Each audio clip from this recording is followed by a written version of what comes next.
Good morning everybody and welcome into what hopefully shall be a nice quick video taking a look at some of these new guys. We've added some new IRL builds to the collection and I just wanted to show them off. Now, we've got 4 here to take a look at today, 3 of which you will have seen in the recent April Fool's Day trailer, but for the theme of LEGO Zelda, but these are of course a variety of builds from across the games and I wanted to actually show them off in detail now that these custom sets, which you can go check out up here, have made it into real life. So let's start with the one you've got in front of you, and this is the big Octo from Wind Waker, and this guy is from custom set Z004, the Great Sea Adventure, and this is the main build of the set. Usually came with King of Red Lions and a warship as well as a small island, and we've got our purest 2-link here as well, just to show you some scale, although be aware he does have mid-legs. So this is a pretty sizable build, and contrary to what you might believe, he's pretty stable now. Now, the reason it took me so long to show you this guy and why I couldn't show him to you earlier in the year is because I actually had to do some pretty extreme modifications to him in order to try and fix some of the stability issues, one of which was this. I'm still working on these. But yeah, recreation of the Octo, and I'll show you the insides in a minute. But the main point is you've got your 2 tentacles, which can like slap down on the boats and stuff included in the set. And you've got the eyes, as you can see, all the way around. If I just grab his arm and turn him around, and this is making great use of the new Dream's Eye that came out in summer of 2023, and that was what sort of allowed him to be possible in real life, and that was what got me into to making this guy as a real model, which was very, very cool. Now, if I continue to spin it back around to the front, you may have remembered that this guy actually has a special feature, and that is if you shoot this eye here, it's a little bit recessed. So let me give it a pow. Okay, let me give it a second one. Ooh. And a slam. The front comes off, revealing, or so it's called, defeating the Octo. Now, of course, inside the game, you could find all things from treasure chests to fairies inside, and I'm currently working on using some of the parts from this Orion figure from Series 26 to make a fairy for the inside here. You can see it is figure scaled. If I leave him in there, you know what, let's bring it a bit closer. Yeah, there'll be a figure in there, but I'm still working on some custom parts for that so that the fairy looks a little bit better, because the Orion figure isn't perfect. Now, this feature was one of the largest problems with the set, not just all these angles up here, but in making sure that this worked, because what it has to do is it has to attach here and close, and it is a really easy reset. Now, I wonder if it's because it's been on my shelf for a while now, but it's not actually supposed to fall off when you do that. So let me just show you. It is as simple as it being down, and then you just push it back up and it connects in, and then pop and it comes down, right? So most of the time this works without a hitch, but naturally whenever you're on camera it likes to do stuff like that. But anyway, let's bring him over. Oh. So as for other details, you've got the lips down here. As I've mentioned, you've got the eyes all the way around. The structural integrity has been reinforced. Another set that has instructions that are now finished and up, they went live when we hit 1,000 subscribers, is this guy here, and this is kohga. And you've noticed that I've displayed him on a stand here, which allows him to be quite majestic, if I'm being honest. But you also notice that he's obviously a hinged beast, so there's a little bit of flexibility in here. So what we're going to do is we're going to take him off the stand, because not only will it make me less scared to show him to you, and then doing that, of course, allows me to give him a little wiggle, just like we saw in the April Fool's Day trailer. And this looks a little awkward because I'm working with fairly limited space here. You may have noticed as well, wing has fallen off, and that was one of the problems that when turning him to real life we discovered. I really like the dragon bat wings in grey, and those do appear as a real piece. However, they were a little expensive, so when I was piecing this guy together to save some money, I looked into some alternatives, which I actually do really like the shape of. However, they are very flimsy and like to fall off. But yeah, just like the trailer, you've got all this wiggle motion so that he can come up and attack the Stormwind Arc, and I'm working on a better stand for him as well.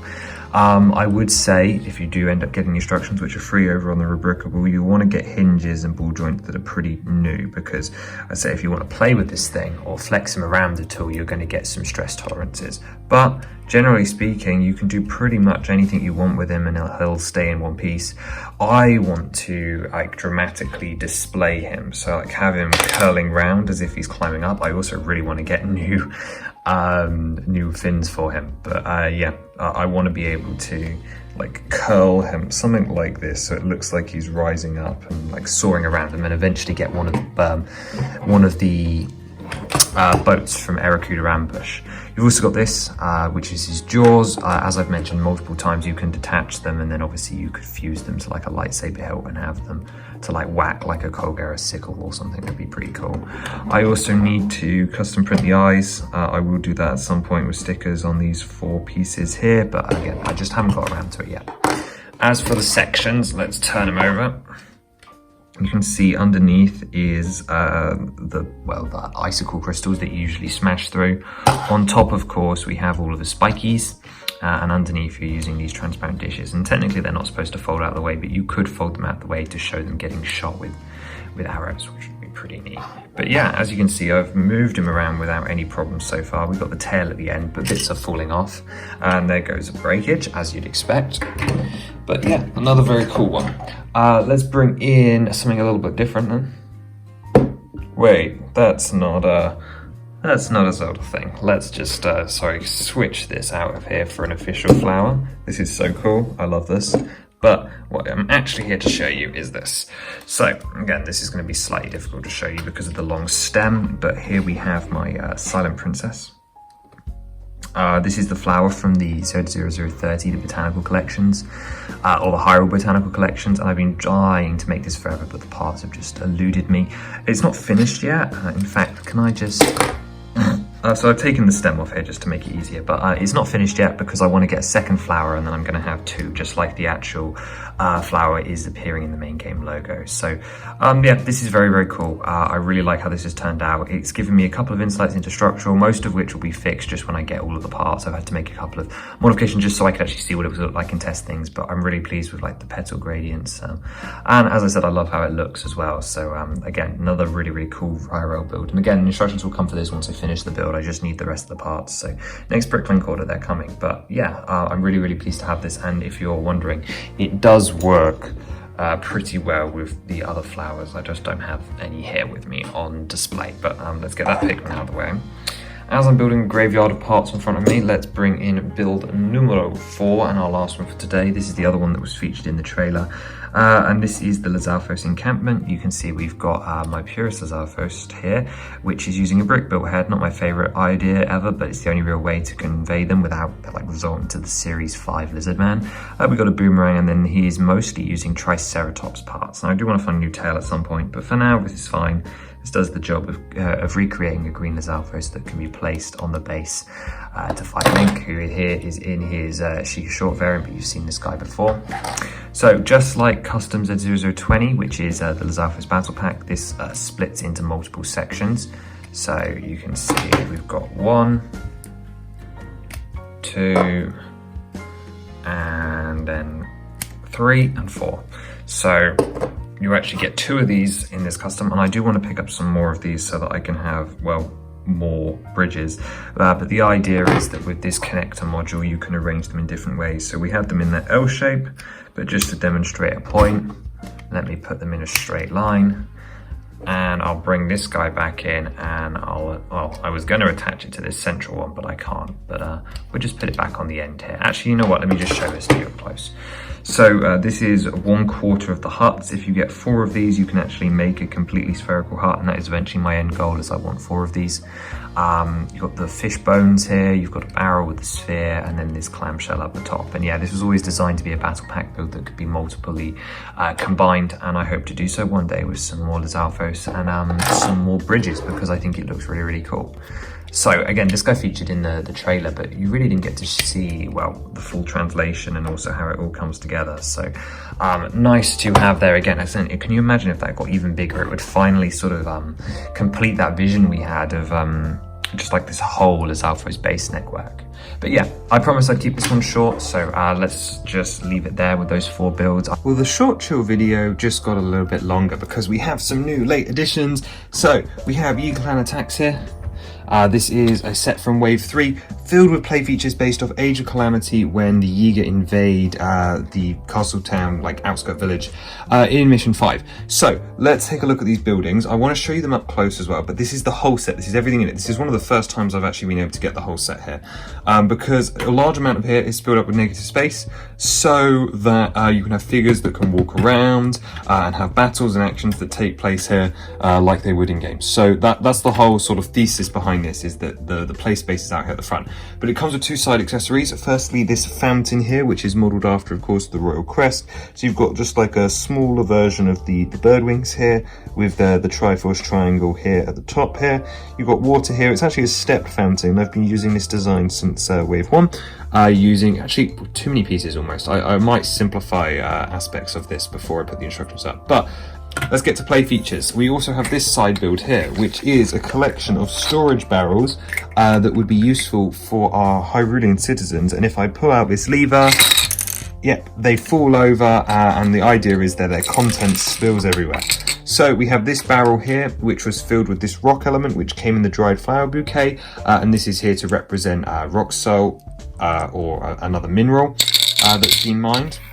We have this barrel full of fish, which is again just another ingredient. And the reason these two are here is because the recipe poster in the original custom set was for the fish pie recipe. So obviously that's not present here, but whatever. And then the third one contains bananas, because this is a Yiga set based around the Yiga. So of course we had to have bananas for them to spill out over the street.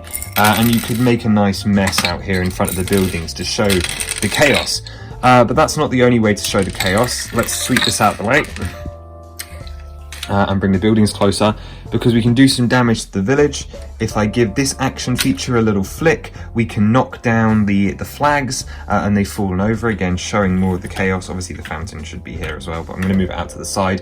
But we can actually simulate the Yiga coming to invade as well, as I've got these knobs here on the side here, and if you flick them up comes a minifigure to represent the Yiga appearing out of thin air. So like you can imagine it's a bah! And then they can jump down and start attacking and so on. Got to try it with the Guavian Death Gang heads still, because I wonder if there'd be two tools. So I'm going to make some modifications, I think, hopefully. That might be why these instructions aren't available. Again, hopefully, I'll tell you which one. And there's one of those on each side, so you could have two here. Again, a couple of structural needs still need to be addressed with this one, because this is a brand new mock, well, not a brand new mock, but a brand new interpretation. We have one more bit of village damage we can do, and that's over here. We can set this house on fire by lifting up this roof panel here, and you can see the flames underneath just this side, but it kind of just illustrates the point of the village can become under attack. And of course, there's lots of other types of play here, such as the doors that open up. Both these buildings are based off the Breath of the Wild's Creating a Champion, but also the Age of Calamity missions themselves, so this is what the housings will look like. Lots of lovely snot techniques along here that make this a fun experience, for like similar to the gingerbread house, but sort of like a mock Tudor style. A lot of the techniques were pioneered there. If I build this one around, we've got different window on the side. And of course these buildings have full interiors. So up here, oh, this has fallen down. But we have 3 armor sets, each with different rupee price points. So 1 rupee, 5 rupees, 20 rupees. Yeah, this is unrealistic, but it's just showing you a shop style setup using a variety of different armor pieces. These could of course be substituted when you use the instructions yourself. And then down here, if I lift it up, we have a general store. So we have the counter here where you can select the items you want, similar to Breath of the Wild, where we've got eggs and tabantha wheat. We've got like a weighing scale, or just a bowl on the table with a chalice and a mug. And then here, this is that 2x3 tile that would contain the fish pie print, but I haven't done it as a sticker for this set because this is just a mock here. So that would be what is supposed to represent a recipe card. Similarly on this side, Wave 3 also introduced the milk carton print for our Lon set. So here we have a crate of fresh milk bottles, which don't have any printing, but they're there nonetheless. It's part of the set. But that's only one half of this build, so let me get all this junk out of the way, detach the rest of this, and I can show you that we have the chimney build on this side, obviously with the flame roofs. This one's done in dark orange, and then a simple side here using all these curved braces. This one needs to move because it gets in the way of the hinges, but I'll fix that later.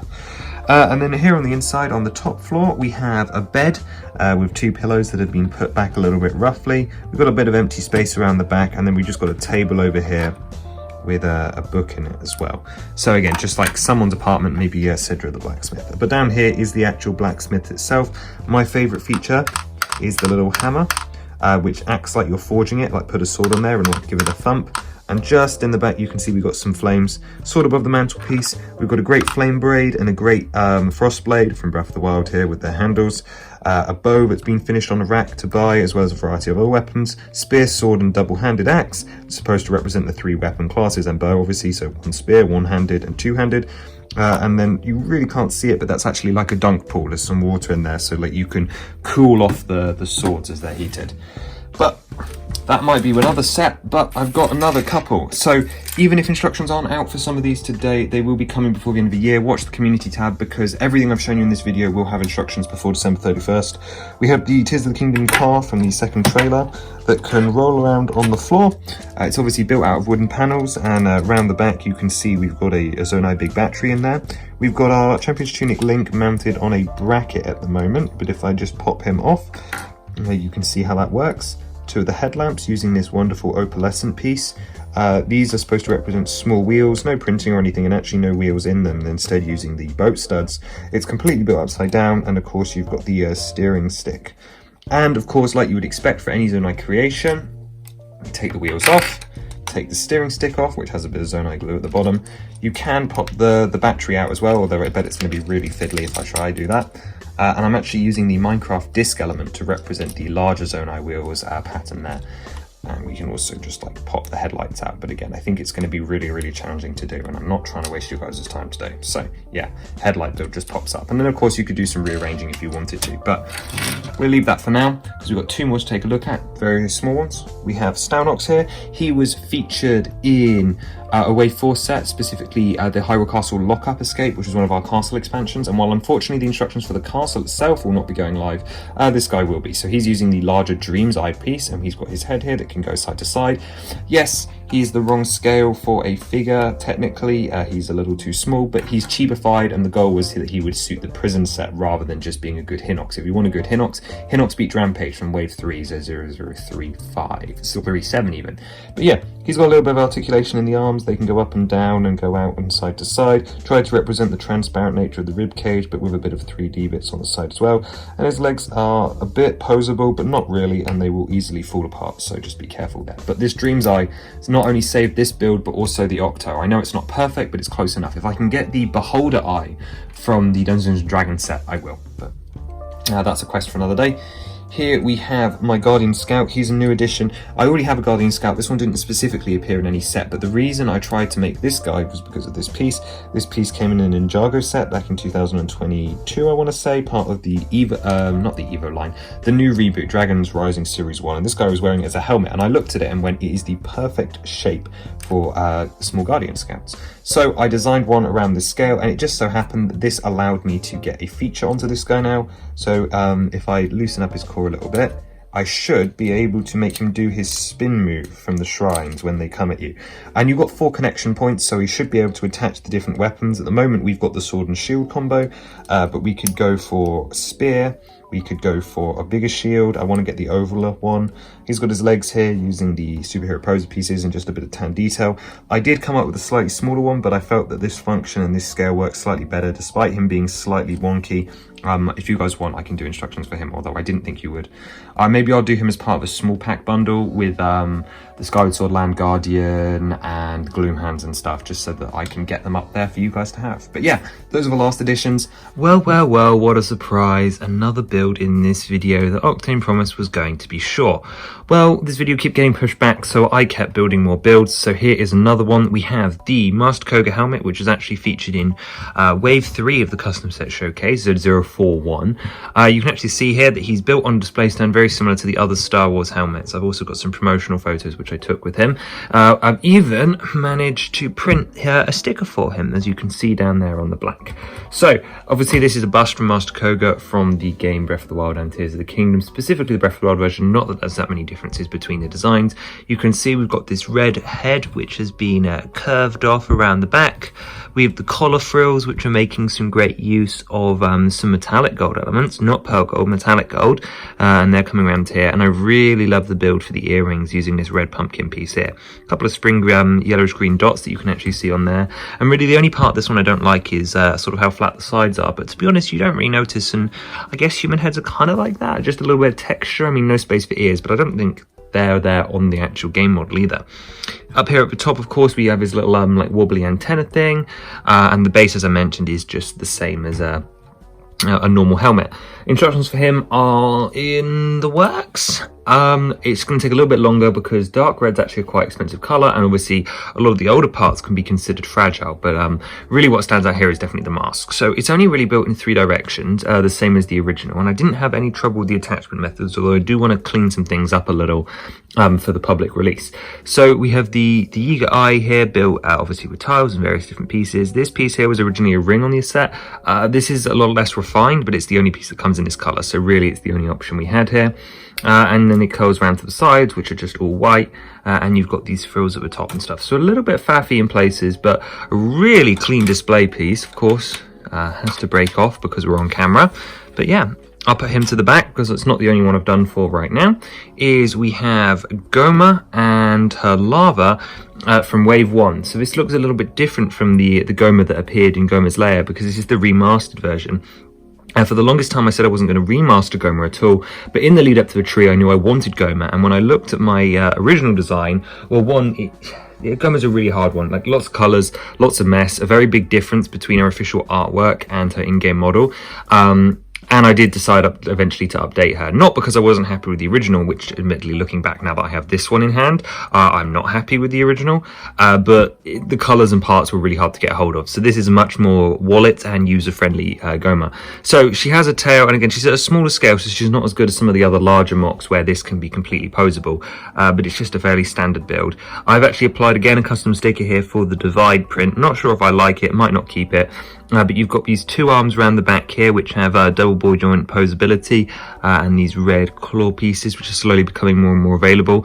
And then these side arms have ball joints here at the side, and then 2 hinges to create this kind of pose where her arms are coming out like that. And then the lava is very, very similar, again using same setup for the eyes. A bit more of a colour mix match here, just because of what parts are available and what colours.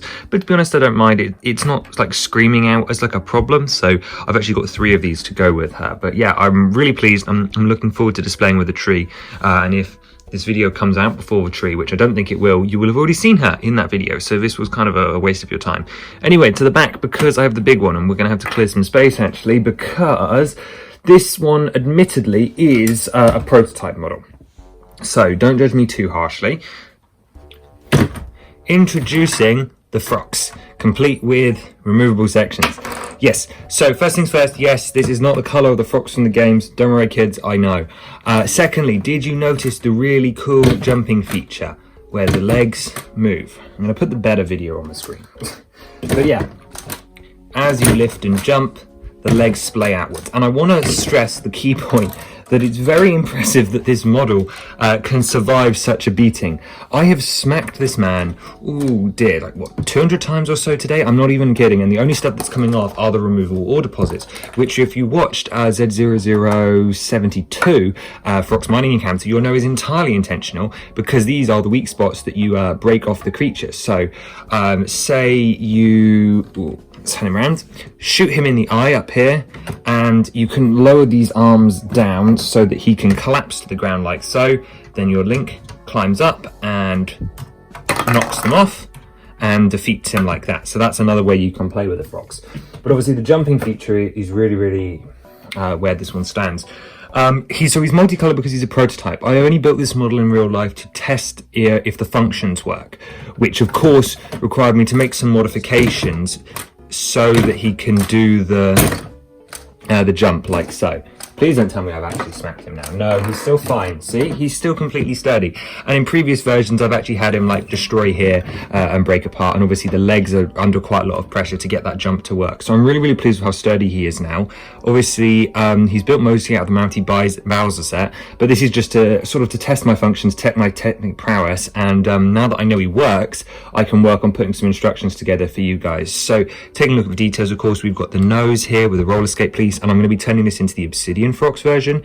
We've got the mouth, which has the other feature, which of course can still like massively open to inhale entire figures. I mean, I've only got the Goma Lava to hand, but just chuck him in and then munch. We've also got the Frox fangs, which are here using some placeholder parts, but I've got the other parts sorted for it, and basically those can easily be removed as well, because you can attach those to bars to make Frox Fang fused weapons, which is another cool addition for this model and something that was showcased in the original custom set.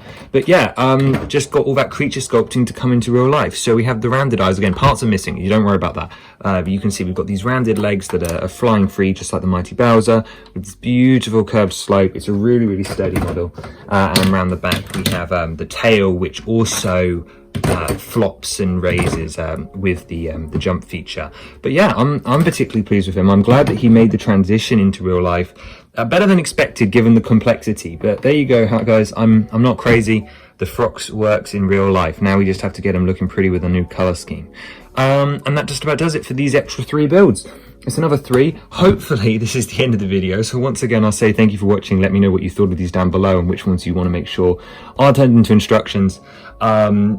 Future Octane is going to tell you what ones are currently available and what's coming soon. But yeah, leave your thoughts down below. Let me know what you think of this prototype model in particular, because I'm quite pleased with how sturdy he is.